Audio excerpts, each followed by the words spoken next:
क्या होता है, यहाँ का ब्लड लंग्स के अंदर नहीं जाता है, डायरेक्ट लंग्स को बाईपास करके सीधे ही सिस्टमेटिक सर्कुलेशन को ज्वाइन कर देता है और जो डीऑक्सीजेनेटेड ब्लड होता है वो बॉडी को सप्लाई हो जाता है। दोस्तों नमस्कार, आज अपने डिस्कस करते हैं एक इंपॉर्टेंट टॉपिक के बारे में, congenital heart defect. Congenital heart defect है, क्या होता है, ये कितने प्रकार का रहता है, इनका जो क्लासिफिकेशन किया गया है मेनली किस बेसिस पे किया जाता है, और जो कॉन्जेनाइटल हार्ट डिफेक्ट है इनको डिफेक्ट करने वाले पॉजिटिव एजेंट या रिस्क फैक्टर कौन कौन से होते हैं, ये रिस्क फैक्टर या पॉजिटिव एजेंट कैसे हार्ट के अंदर डिफेक्ट कराते हैं, इसके बारे में अपने दोस्तों आज डिस्कस करेंगे। तो कॉन्जेनाइटल हार्ट डिफेक्ट क्या है कि जब बच्चा पैदा हुआ है, पैदा होते टाइम ही उसके हार्ट के अंदर कोई भी अबनॉर्मलिटी प्रेजेंट है, ऐसे डिसऑर्डर या ऐसे डिफेक्ट को अपन क्या बोलते हैं, कॉन्जेनाइटल हार्ट डिफेक्ट। क्या बोलेंगे दोस्तों, कॉन्जेनाइटल हार्ट डिफेक्ट। सो कॉन्जेनाइटल हार्ट डिफेक्ट में क्या कहेंगे कि एनाटॉमिकली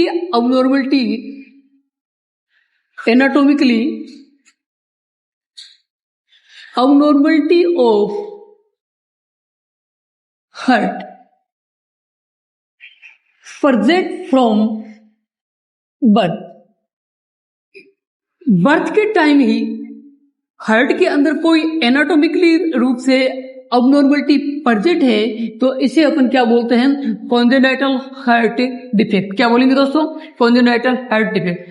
तो इनका क्लासिफिकेशन किया गया है, इनके बारे में समझते हैं कि इनका जो क्लासिफिकेशन है, क्लासिफिकेशन का मेन बेस क्या है, क्लासिफिकेशन का मेन बेस क्या है, किस बेसिस पे इनको क्लासिफिकेशन किया गया है, किस बेस पे इनके टाइप निकाले गए, जिसे अपन कहते हैं साइनोटिक और ऑब्स्ट्रक्टिव। तो इसमें इनका जो डिफरेंट है, पहला होता है सेंटिंग के बेसिस पे, दूसरा होता है साइनोसिस के बेसिस पे।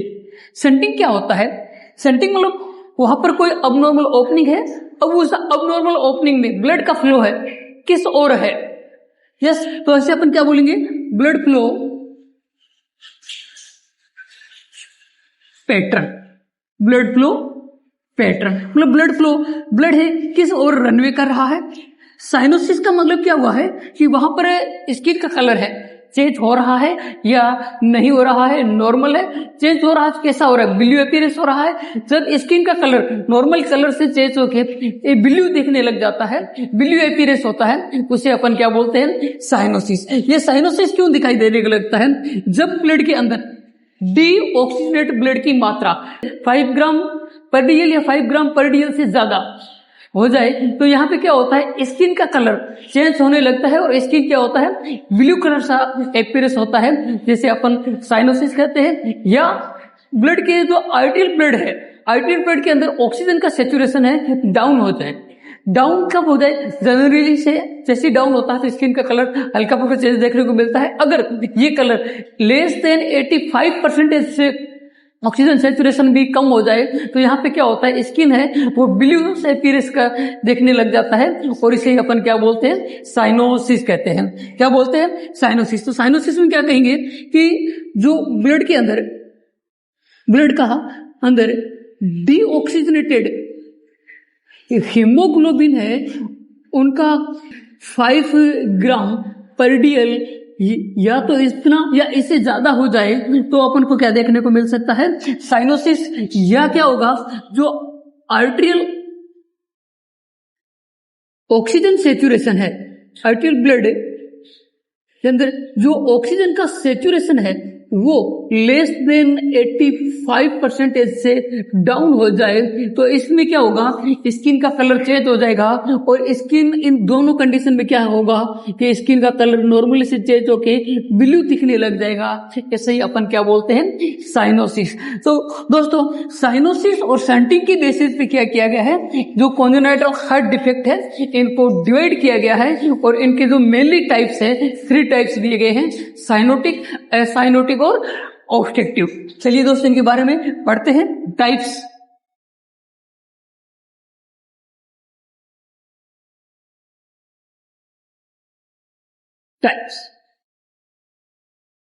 Congenital heart defect mainly 3 types का होता है, मेनली 3 टाइप्स का होता है,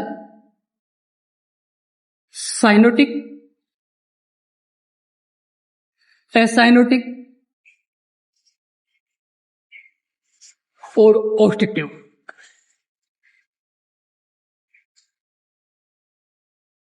साइनोटिक, एसाइनोटिक और ऑब्स्ट्रक्टिव। अब दोस्तों समझते हैं इनमें साइनोटिक, एसाइनोटिक और ऑब्स्ट्रक्टिव में क्या होता है।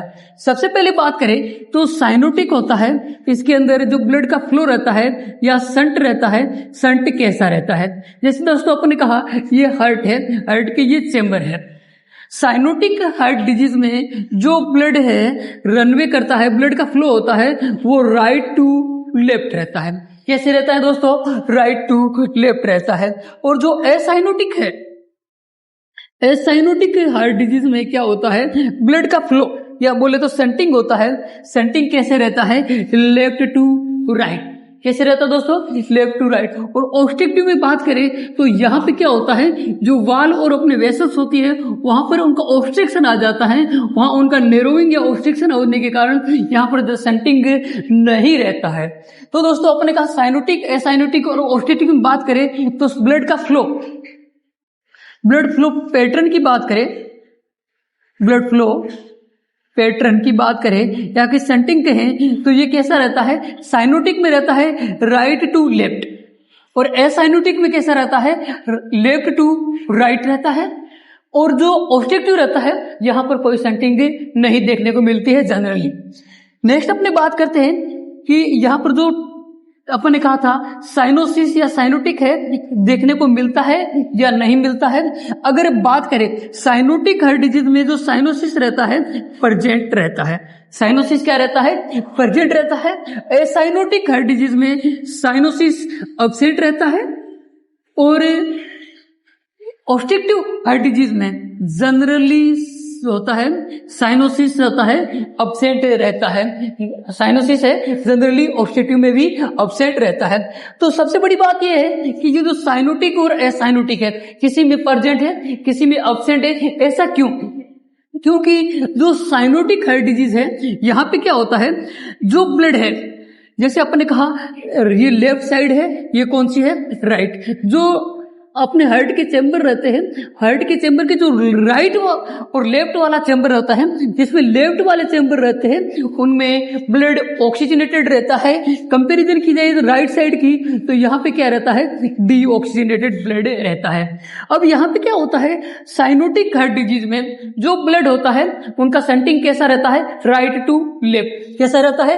Right to left. यहाँ पे ब्लड क्या होता है, हार्ट के अंदर अबनॉर्मलिटी होने के कारण, हार्ट के अंदर कोई डिफेक्ट प्रेजेंट होने के कारण क्या होता है, यहाँ का ब्लड लंग्स के अंदर नहीं जाता है, डायरेक्ट लंग्स को बाईपास करके सीधे ही सिस्टमेटिक सर्कुलेशन को ज्वाइन कर देता है। और जो डीऑक्सीडेंटेड ब्लड होता है वो बॉडी को सप्लाई हो जाता है। जब डीऑक्सीडेंटेड ब्लड है वो बॉडी को मिल जाता है तो बॉडी के टिश्यू है वो अपने जो जनरल होता है, स्किन का अपीयरेंस का होता है वो चेंज हो जाता है, स्किन का कलर चेंज हो जाता है। और यहाँ पे स्किन होती है ब्लू कलर की अपीयरेंस होती है।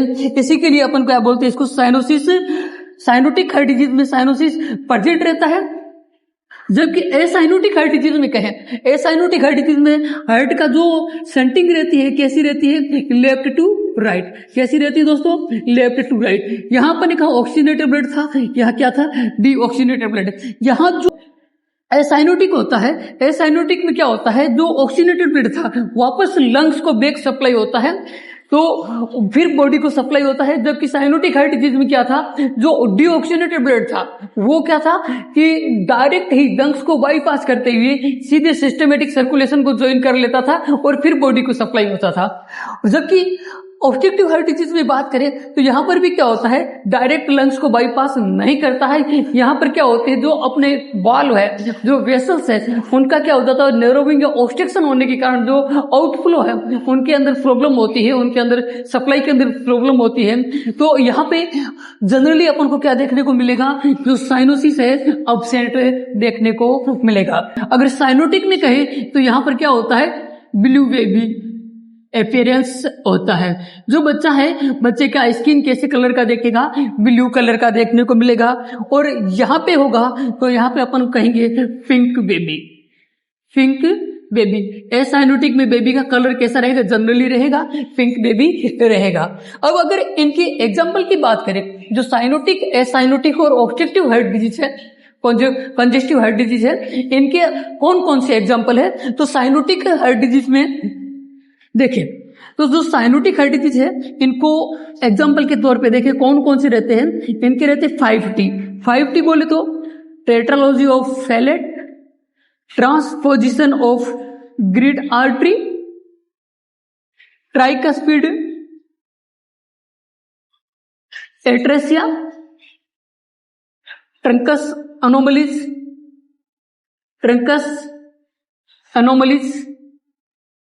और कहा total anomalies of pulmonary vein connection. Total anomalies of pulmonary vein connection. तो साइनोटिक हार्ट डिजीज के अगर अपन देखें तो कौन कौन से डिसऑर्डर आते हैं इनके अंदर, तो अपन ने कहा 5T ऐसा है। 5T से इनके कौन कौन से है? Tetralogy of Fallot, transposition of great artery, tricuspid atresia, truncus anomalies और total anomalies of pulmonary vein connection. ये किसके एग्जांपल है? ये अपन ने कहा साइनोटिक के अंदर। एसाइनोटिक हार्ट डिजीज के अंदर कौन कौन सी डिजीज आएगी? तो अपन ने कहा atrial septal defect, ventricular septal defect, patent ductus arteriosus. ये किसके एग्जाम्पल है? ये है अपने एसाइनोटिक हार्ट डिजीज के। और जो ऑब्स्ट्रक्टिव की बात करें तो अपन ने कहा pulmonary stenosis,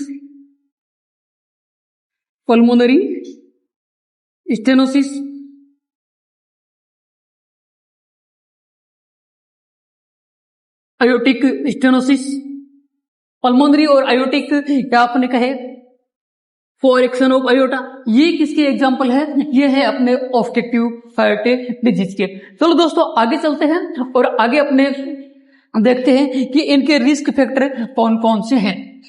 most common cases रहते हैं, उनके पॉजिटिव एजेंट या रिस्क फैक्टर अभी भी अननोन है। रिस्क फैक्टर या कहे पॉजिटिव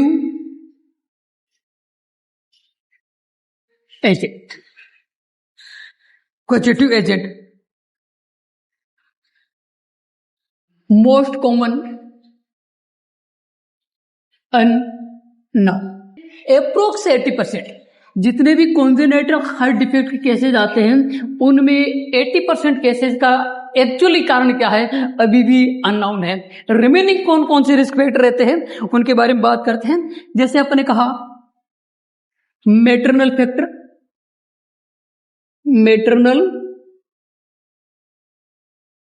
फैक्टर, क्रोमोसोमल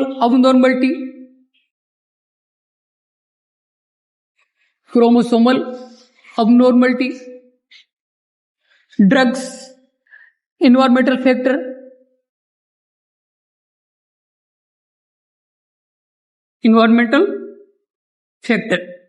तो दोस्तों रिस्क फैक्टर की बात करें तो रिस्क फैक्टर में अपन ने कहा है कि मोस्ट कॉमन अभी भी अननोन है।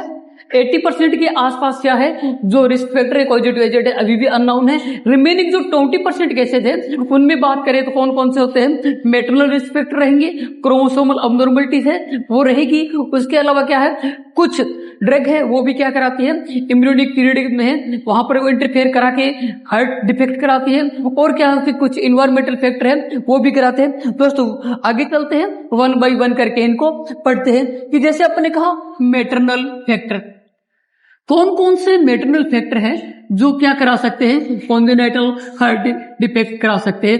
जैसे obesity, advance age of mother की एडवांस एज है कितनी मोर देन 35 ईयर। और कौन कौन से रहेंगे मैटरनल डिजीज, माँ को कुछ ऐसे डिसऑर्डर है जिसके कारण क्या है आगे जाके बच्चे को CHD करा सकते हैं। जैसे कहा hypertension, gestational diabetes mellitus, systematic lupus erythematosus, और कुछ मैटरनल इन्फेक्शन जैसे रूबेला, साइटोमेगालोवायरस।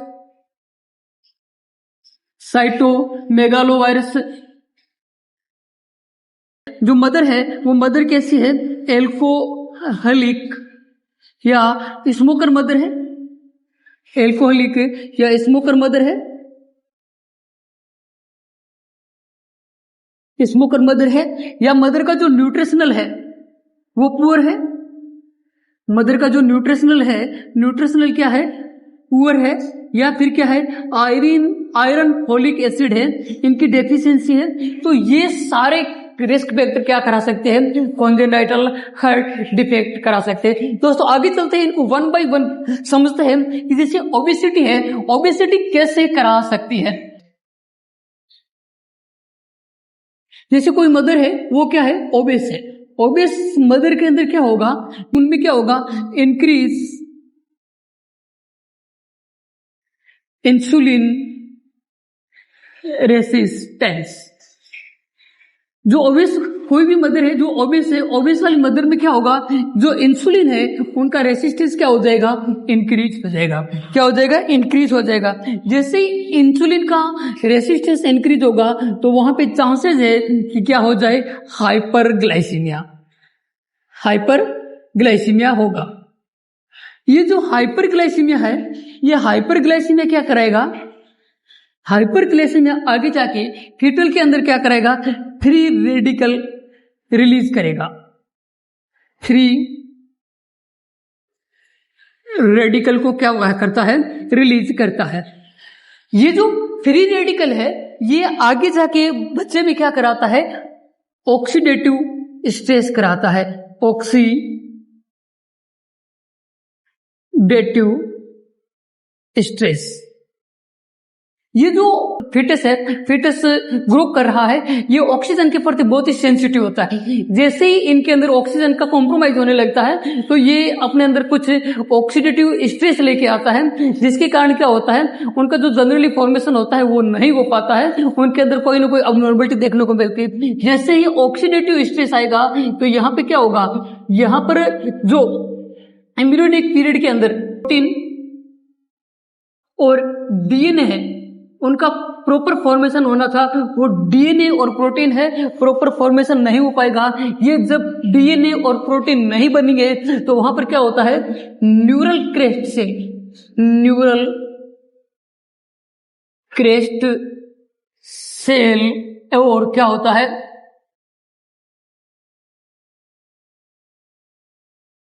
कार्डियक प्रोगेनेटर सेल होती है। इनका क्या करता है, इनके फॉर्मेशन होता है उनमें डिफेक्ट कर लेता है। दोस्तों ये जो न्यूरल क्रेस्ट सेल है ये क्या होता है, जो अपने न्यूरल ट्यूब होती है इससे डेवलप होती है, और ये आगे जाके जो अपना फिटस है, फिटस के अंदर जो हार्ट का डेवलपमेंट होता है जो एम्ब्रियोनिक पीरियड में 3 to 8 वीक के अंदर होता है, इनमें जो कार्डियक है, कार्डियक के डेवलपमेंट में सिग्नल या माइग्रेशन का काम करती है। जैसे हार्ट बनने के लिए सेप्टम है, मेम्ब्रेन है, एंडोकार्डिक कुशन है, इनको बनाने में मेजर रोल प्ले सिग्नलिंग का काम करती है। ये कौन करती है, न्यूरल क्रेस्ट सेल करती है। जब न्यूरल क्रेस्ट सेल ही प्रॉपर नहीं बनेगी तो क्या दोस्तों होगा, अबनॉर्मल फॉर्मेशन क्या हो जाएगा, अबनॉर्मल फॉर्मेशन हो जाएगा, abnormal formation of heart, abnormal formation of heart. जब हार्ट का ही अबनॉर्मल फॉर्मेशन होगा तो उसे ही अपन क्या बोलते हैं दोस्तों, CHD, कॉन्जेनाइटल हार्ट डिफेक्ट। तो दोस्तों अपन समझते हैं कि ओबेसिटी है, ओबेसिटी कैसे करा सकती है हार्ट डिफेक्ट। अपन ने कहा जब कोई भी मदर ओबेस होगी तो उनमें क्या हो जाएगा, इंसुलिन का रेसिस्टेंस इंक्रीज हो जाएगा। जब इंसुलिन का रेसिस्टेंस है वो इंक्रीज हो जाएगा तो हाइपरग्लाइसीमिया हो सकता है। जब हाइपरग्लाइसीमिया होगा, हाइपरग्लाइसीमिया आगे जाके क्या करेगा, फ्री रेडिकल रिलीज करेगा, और ये फ्री रेडिकल होते हैं ये क्या करते हैं, ऑक्सीडेटिव स्ट्रेस कराते हैं। और जो ऑक्सीडेटिव स्ट्रेस होता है ये क्या करता है, वहां पर जो प्रोटीन, वहां पर जो डीएनए बनते हैं उनको प्रॉपर नहीं बनने देगा। जब ये प्रोटीन और डीएनए प्रॉपर नहीं बनेगा तो वहां पर जो कार्डियक सेल और जो न्यूरल सेल क्रेस्ट सेल आते हैं उनका प्रॉपर फॉर्मेशन नहीं होगा। जब न्यूरल क्रेस्ट सेल है उनका ही प्रॉपर फॉर्मेशन नहीं होगा तो हार्ट है उनके फॉर्मेशन में अबनॉर्मलिटी आएगी। जब हार्ट के फॉर्मेशन है उनका प्रॉपर नहीं हो पाया है, उसके अंदर अबनॉर्मलिटी है, उसे तो अपन दोस्तों क्या बोलते हैं, CHD। क्या बोलते हैं दोस्तों, CHD। जैसे अपन ने कहा एडवांस एज है, कोई मदर है उसकी एज मोर देन 35 है, ये आगे जाके क्या कराएगी, क्रोमोसोमल अबनॉर्मलिटी कराती है। जिसकी एज, जो मदर है उनकी एज मोर देन 35 है, तो इस मदर में रिस्क है कि उनको क्या हो गया, क्रोमोसोमल अबनॉर्मलिटी होने के चांसेस ज्यादा है। अपन ने कहा और कहा था गेस्टेशनल डायबिटीज। गेस्टेशनल डायबिटीज में क्या होता है, हाइपरग्लाइसेमिया। हाइपरग्लाइसेमिया फिर रेडिकल फ्री रेडिकल रिलीज करेगा, फिर फ्री रेडिकल ऑक्सीडेटिव स्ट्रेस कराएगा, फिर वही बात है कि प्रोटीन है वो डीएनए उनका प्रॉपर सिंथेसिस नहीं हो पाएगा, जो न्यूरल क्रेस्ट सेल है उनका अबनॉर्मलिटी होगी, और फिर अपने को क्या देखने को मिलेगा, CHD देखने को मिलेगी। नेक्स्ट अपन दोस्तों पढ़ते हैं कि जैसे जो एल्कोहल है, एल्कोहल कैसे कराता है, एल्कोहल कैसे कराता है। मदर ने क्या किया है, इनटेक किया एल्कोहल का। ये एल्कोहल क्या करेगा, प्लेसेंटा को क्रॉस करके किसके पास पहुंचेगा, फीटस के पास। किसके पास पहुंचेगा, फीटस के पास। अब यहाँ पे क्या था, जो एल्कोहल था ये मदर के पास था, मदर ने से क्रॉस होके कहाँ पहुंचा है, फीटस के पास। यहाँ पर जो फीटस का लिवर है इनको प्रॉपर डिऑक्सीपेट नहीं कर पाएगा, नहीं करने के कारण क्या होगा, ये फीटस के पास प्रॉपर हार्ट है वहां पे पहुंचेगा, वहां पर जो उनकी न्यूरल क्रेस्ट सेल है उनको डिफेक्ट करेगा, और न्यूरल क्रेस्ट सेल है उनको डिफेक्ट करने के कारण क्या होगा, न्यूरल क्रेस्ट सेल है उनकी अबनॉर्मलिटी होगी, और अबनॉर्मलिटी के कारण क्या होगा, वहां पर जो एंडोकार्ड कुशन वगैरह है वो प्रॉपर फॉर्मेशन नहीं हो पाएंगे। तो इससे रिलेटेड अपन को क्या देखने को मिलेगा, एट्रियल सेप्टर रिलेटेड अपन को डिफेक्ट देखने को मिलेगा। नेक्स्ट कौन कौन से अपन ने कहा, नेक्स्ट अपन ने कहा क्रोमोसोमल अबनॉर्मलिटी।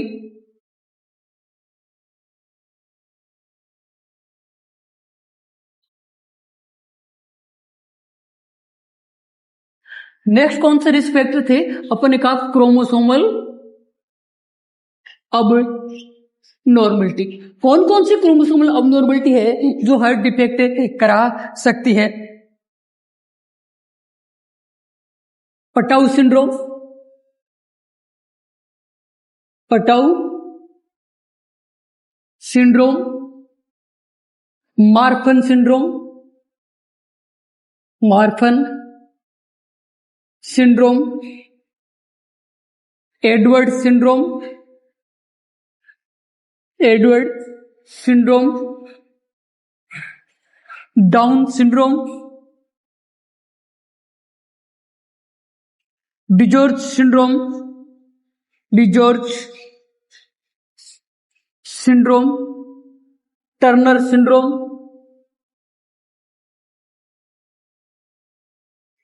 Turner syndrome. ये दोस्तों सारे जितने भी सिंड्रोम है, ये जितने भी क्रोमोसोमल अबनॉर्मलिटी है, ये सारे रिस्क फैक्टर है कि वहां पे क्या कराए, CHD कराए। जैसे अपन ने कहा पटाउ सिंड्रोम, पटाउ सिंड्रोम कौन सा है, ट्राइसोमी 13 वाली कौन सी है, पटाउ है, मार्फन 15 क्रोमोसोमल, एडवर्ड 18, डाउन 21, डियोर्ज 22 और टर्नर है 45X। ये जितने भी अपने क्रोमोसोमल है इनके अंदर अबनॉर्मलिटी हुई तो अपन को क्या देखने को मिलेगा, CHD, कॉन्जेनाइटल हार्ट डिफेक्ट। जैसे अपन ने कहा पटाउ सिंड्रोम, जो ट्राइसोमी 13 है इनका जो एक कॉपी एक्स्ट्रा बन गई है, तो ये क्या करेगा, जो इम्यूनिटिक फीड के अंदर हार्ट डेवलप हो रहा है उसके अंदर इंटरफेयर करेगा और वहां पर प्रॉपर हार्ट का है फॉर्मेशन नहीं होने देगा।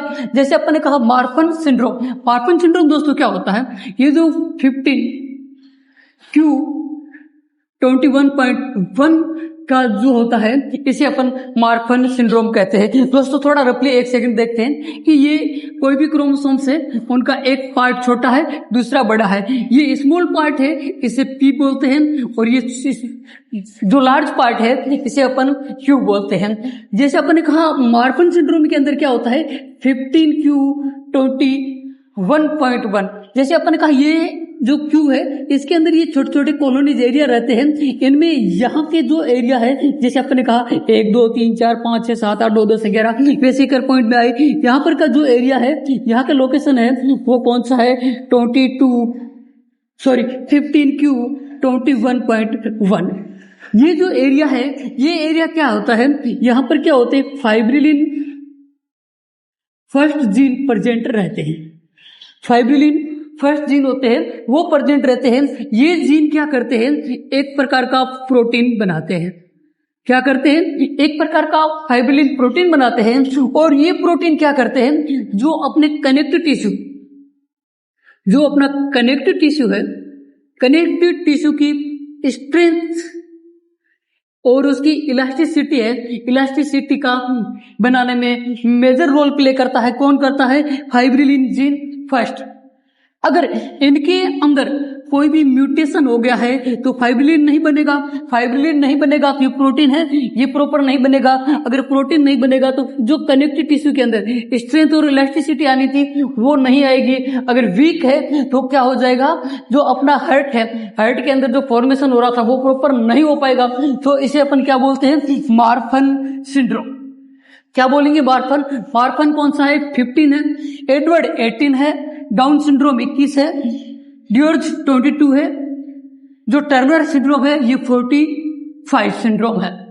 जो 45 नंबर का है वो कौन से है, टर्नर सिंड्रोम है। तो दोस्तों ये सारे रिस्क फैक्टर है कि ये क्या करा सकते हैं, CHD करा सकते हैं। इसके अलावा आपने कौन कौन से रिस्क फैक्टर कहे थे, इसके अलावा आपने कहा कुछ ड्रग है, जैसे फेनिटोइन है, वोल्परिक एसिड है, एंजियोटेंसिव कन्वर्टिंग एंजाइम इनहिबिटर्स की ड्रग है, ये करा सकती है। और कौन कौन से अपन का, रेडिएशन है, रेडिएशन में कहा अल्ट्रावायलेट है, एयर पोल्यूशन है, पेस्टिसाइड्स है, ये सारे है। ये क्या है कि कॉन्जेनिटल हार्ट डिफेक्ट